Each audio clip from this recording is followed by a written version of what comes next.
이번 순서는 제주를 소재로 한 책을 통해 제주의 역사와 문화, 그리고 제주 사람들의 삶을 만나는 책 속의 제주 시간입니다. 모슬포에서 책방을 운영하는 신의주 책방직이 함께하는데요. 8월의 주제는 제주의 동물 친구들입니다. 오늘 소개해 주실 책 빨리 만나볼까요? 네, 지난주에는 그 동물원의 의미를 다시 한번 생각해 보게 하는 책, 동물복지 수의사의 동물 따라 세계 여행이라는 책을 만나봤었죠. 사람들이 그 동물들을 만나는 잠깐의 시간을 위해서 많은 동물들이 평생을 그 비좁은 케이지 속에서 갇혀 지낸다는 이야기를 전해드렸었는데요. 오늘은요, 우리 아이들에게도 아주 쉽고 재밌게 동물권에 대해서 소개하기 좋은 그림책 한 권을 가지고 왔습니다. 카셸 굴리의 난 잃어버린 개가 아니야 라는 그림책입니다. 책 표지가 잃어버린 개를 찾는 전단지네요. 네, 전단지가 굉장히 귀엽게 나와 있는데요. 이 책은 그 반려견의 의미에 대해서 다시 한 번 더 생각해 보게 하는 그림책인데요. 미국 작가인 카셸 굴리가 글을 쓰고 스카일라 호건이 그림을 입혔습니다. 기발하고 유머가 돋보이는 글에 정말이지 익살스러운 그림이 더해져서 보는 내내 유쾌한 기분을 느낄 수가 있는 그림책인데요. 국내의 국민서관이라는 출판사에서 올해 6월에 출간한 아주 따끈따끈한 책이기도 합니다. 앞서 말씀드렸듯이 그림도 아주 재밌고요. 또 이 개의 입장에서 바라보기 때문에 실소를 터뜨리게 하는 그림책이기도 합니다. 요새 많은 분들이 강아지나 고양이를 반려동물로 많이 키우고 계시는데요. 사람들은 인간의 시선으로 우리 반려견에게 좋은 것들을 주기 마련이죠. 그런데 작가는 우리가 한 번도 생각해보지 않았던 개의 입장에 서서 대변하듯이 말을 하고 있습니다. 동물들에게도 바로 자유의지가 있다는 건데 이는 반려동물들도 마찬가지입니다. 일단 그림책이라서 정말이지 귀엽고요. 또 동물권에 대해서 다시 한 번 더 생각해보게 하는 그런 그림책이라고 보시면 좋을 것 같습니다. 사람이 아니라 반려동물의 시각에서 생각해 볼 수 있는 이야기가 펼쳐지는 책이네요. 저도 참 개를 좋아하는 입장에서 어떤 내용이 펼쳐질지 너무 궁금한데요. 네, 이 책의 주인공은요, 강아지 러프, 아주 사랑스러운 개인 강아지 러프가 주인공입니다. 러프는 반려인과 함께 생활하는 동물이기도 한데요. 어느 날 이 반려인의 집을 떠나서 가출을 하기로 아주 중대한 결심을 하게 됩니다. 반려견으로 사는 일이 너무 힘들고 또 자존심도 상한다라고 하는 게 이 러프의 입장이었는데요. 왜 그런지 책 속의 문장으로 같이 읽어드릴게요. 나는 원래 집안에서 살았어요. 러프라고 불렸죠. 반려견으로 사는 게 얼마나 짜증나는지 사람들은 몰라요. 사람들이 시키는 대로 모두 따라야 한다니까요. 착한 아이, 최고로 말 잘 듣는 아이가 되는 건 너무 힘들고 자존심도 상한다고요. 간식 얘기부터 해볼게요. 간식을 한 번 먹으려면 떼구르르 굴러야 하고 손도 줘야 하고 춤도 춰야 해요. 그리고 강제로 귀여운 옷을 입히는 것도 너무 싫었어요. 나는 사람들이 다니는 밖에서 똥을 싸야만 했어요. 똥 싸는 모습을 다른 사람들이 본다면 기분이 어떨 것 같아요? 그것도 매번 쌀 때마다. 결국 집을 나왔답니다. 지금의 나를 봐요.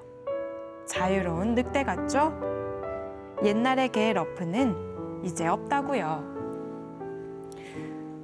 반려동물들이 겪는 나름의 고충을 러프의 입을 빌려서 이야기를 하고 있네요.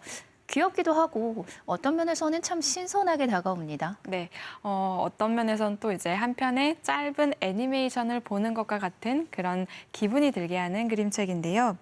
유쾌하고 흥미진진한 이 주인공 러프의 가출 소동을 통해서 그동안 반려인들이 흔히 해왔던 행동들에 무슨 문제가 있는지 이 반려동물의 입장에서 바라볼 수 있는 그림책이기도 합니다.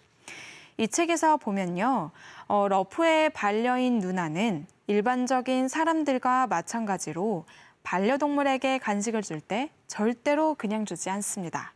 손, 굴러, 이런 식으로 수십 번의 훈련을 시키고요. 또 그 보상으로 간식을 주는 방식을 택하고 있죠. 간식을 받아먹기 위해서 주인공 개인 러프는요, 갖은 애교를 부리고 또 훈련했던 것들을 잘 해야 하고 이런 방법을 택했던 건데요. 그런데 과연 이런 행동들이 반려동물들에게도 좋은 일일까라고 물어볼 수가 있는 거죠.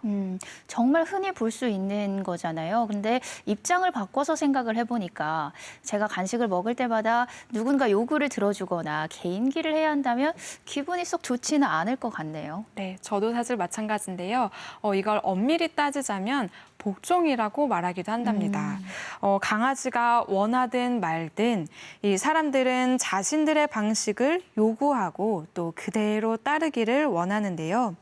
사람들이 반려동물에게 일반적으로 하는 행동 하나하나가 바로 내 말에 따르고 또 재롱을 부리고 매번 귀여운 대상으로 만드는 일이 될 수가 있다는 거죠. 강아지가 좋아하건 또 싫어하건 상관하지 않고 귀여운 옷을 입히는 것도 마찬가지고요.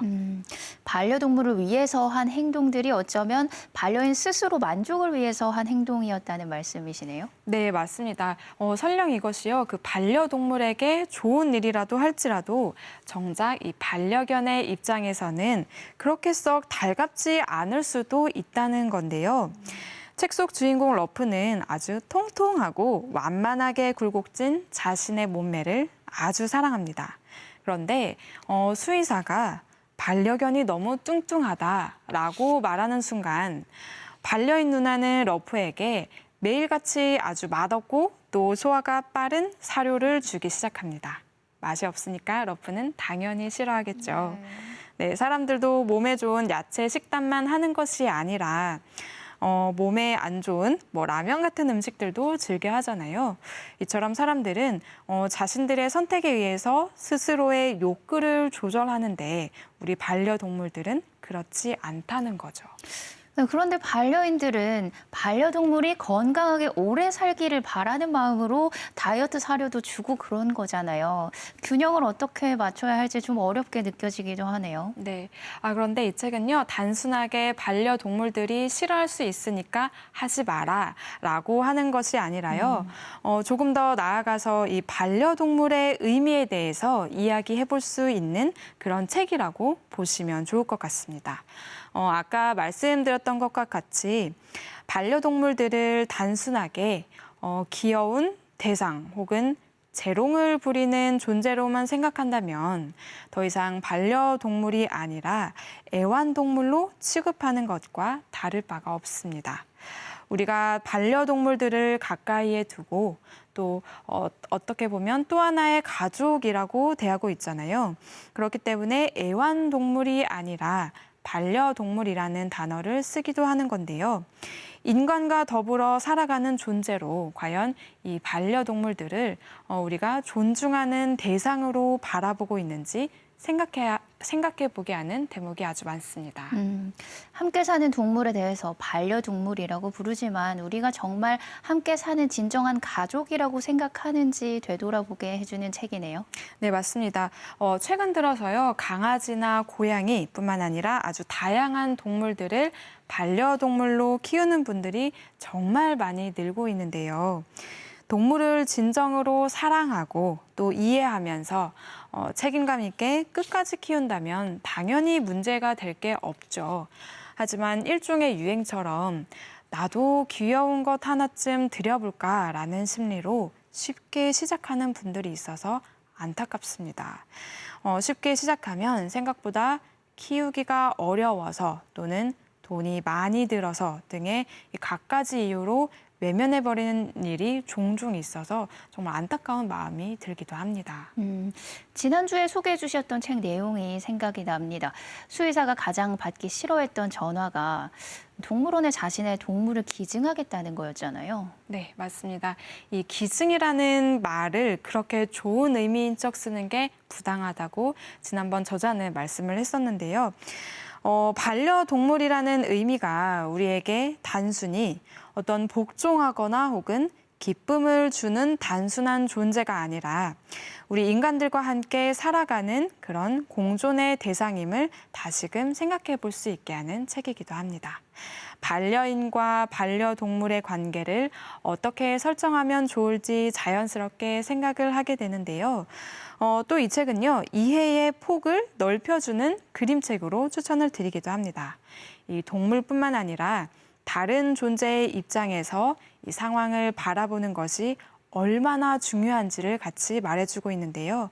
그래서 우리 아이들과 함께 꼭 한번 같이 읽어볼 만한 책으로 추천드리고 싶습니다. 앞서 집을 떠날 수밖에 없었던 러프의 속사정을 들어봤는데요. 그럼 집을 나간 러프는 결국 어떻게 됐나요? 네, 러프는요, 다시 반려인 누나의 품으로 돌아갑니다.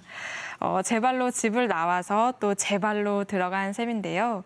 러프는 이것저것 전부 다 싫다고 했지만 결국 반려인 누나와 함께했던 행복했던 기억이 잊지 못해서 다시 돌아갔던 셈인 거죠. 또 잃어버린 개를 찾는다고 이 전단지를 붙이는 반려인 누나의 눈물도 보고야 말았거든요.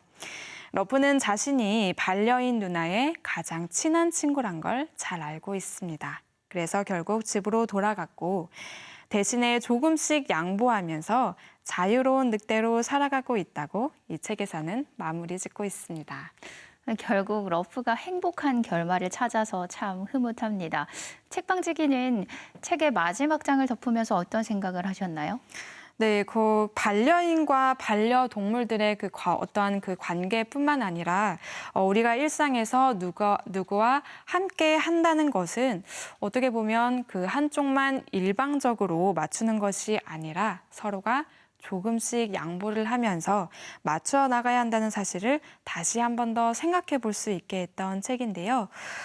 또 반려동물의 진정한 의미에 대해서 조금 더 깊게 생각해 볼 수 있는 책이어서 참 좋았습니다. 네, 난 잃어버린 개가 아니야는 반려인들로 하여금 반려동물의 입장에서 자신을 돌아보게끔 도와주는 책인데요. 반려동물을 키우고 있거나 키우려고 마음먹은 분 계시다면 꼭 읽어보시면 좋겠습니다. 네, 저희 다음 주에는 어떤 책을 만나볼까요? 네, 다음 주에는 조금 슬픈 이야기를 또 한 권 들고 나올까 하는데요. 바로 유기동물에 관한 슬픈 보고서라는 책입니다. 제주도에 매년 여름이 되면은 이 유기동물의 수가 아주 급증한다고 하는데요. 유기동물에 관한 슬픈 보고서를 살펴보면서 우리가 몰랐던 사실에 대해서 같이 이야기를 나눠보려고 합니다. 네, 오늘도 친절한 책 안내 고맙습니다. 감사합니다.